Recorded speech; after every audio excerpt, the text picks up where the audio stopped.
মোবাইলে মৃত ব্যক্তির ছবি রাখা যাবে কিনা? প্রিয় ভাই বোনেরা, অনেক সময় আমাদের বাবা, আমাদের মা, দাদা, দাদি, আত্মীয় স্বজন, রিলেটিভ, ফ্রেন্ড সার্কেল বা প্রিয় কোনো ব্যক্তির ছবি আমরা অনেক সময় মোবাইল ফোনের ভিতরে রেখে দেই। সেক্ষেত্রে এই মোবাইলের ভিতরে মৃত ব্যক্তির ছবি রাখা যাবে কিনা, এই বিষয়টা আমাদের জেনে নিতে হবে। শরীয়তের পক্ষ থেকে কোনো নিষেধাজ্ঞা রয়েছে কিনা? মনে রাখবেন, শরীয়তের পক্ষ থেকে ডিরেক্টলি নিষেধাজ্ঞা আসে নাই, কিছু শর্ত সাপেক্ষে।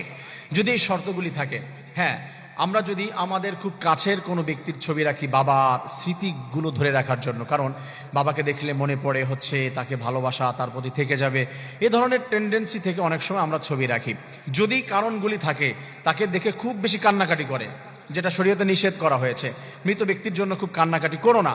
আবার কাউকে দেখে কোনো মেয়ের ছবি রেখে দিয়েছি, তাকে দেখে হচ্ছে আমার অশ্লীল চিন্তা ভাবনা মনের ভিতরে চলে আসতে পারে, খারাপ কিছু, বা কোনো মেয়ে কোনো ছেলের ছবি রেখে দিয়েছে, তার বয়ফ্রেন্ড ছিল তার ছবি রেখে দিয়েছে, এটা সম্পূর্ণ নিষেধ।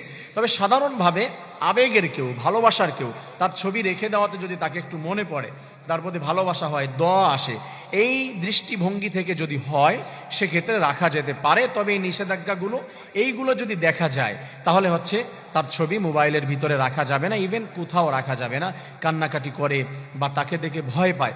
অনেক কিন্তু আছে যে দাদার ছবি রেখে দিয়েছে, আপনার বাবার ছবি রেখে দিয়েছেন, আপনার ছেলে বা আপনার মেয়ে তাকে দেখে ভয় পাচ্ছে, বা ব্যক্তিটা অসুস্থ হয়ে যাওয়ার পরে চেহারা বিকৃত হয়ে গিয়েছিল, বা মৃত্যুর সময় তার চেহারাটা বিকৃত হয়েছে, এই ছবিটা আপনি রেখে দিয়েছেন। মাঝে মাঝে আপনার ছোট্ট ছোট্ট ছেলে মেয়েরা, আপনার সোনামণিরা দেখে বা আপনি দেখেন, সেক্ষেত্রে আপনার হচ্ছে ভয় লাগতে পারে, প্রবলেম ক্রিয়েট হতে পারে। এই দৃষ্টিতে যদি প্রবলেম হয়, তাহলে সেক্ষেত্রে মৃত ব্যক্তির ছবি ফোনের ভিতরে রাখা যাবে না। ভিতরে আপনার প্রোফাইলের ভিতরে বা আপনার হচ্ছে কোনো অ্যাপসের ভিতরে, গুগল ড্রাইভে, গ্যালারিতে আপনি রেখে দিতে পারেন, মাঝে মাঝে দেখতে পারেন। সেক্ষেত্রে সরাসরি নিষেধাজ্ঞা এভাবে আসে নাই। আশা করি বিষয়টি বুঝতে পেরেছেন। আল্লাহ তাআলা বুঝে আমল করার তৌফিক দান করুন, আমিন।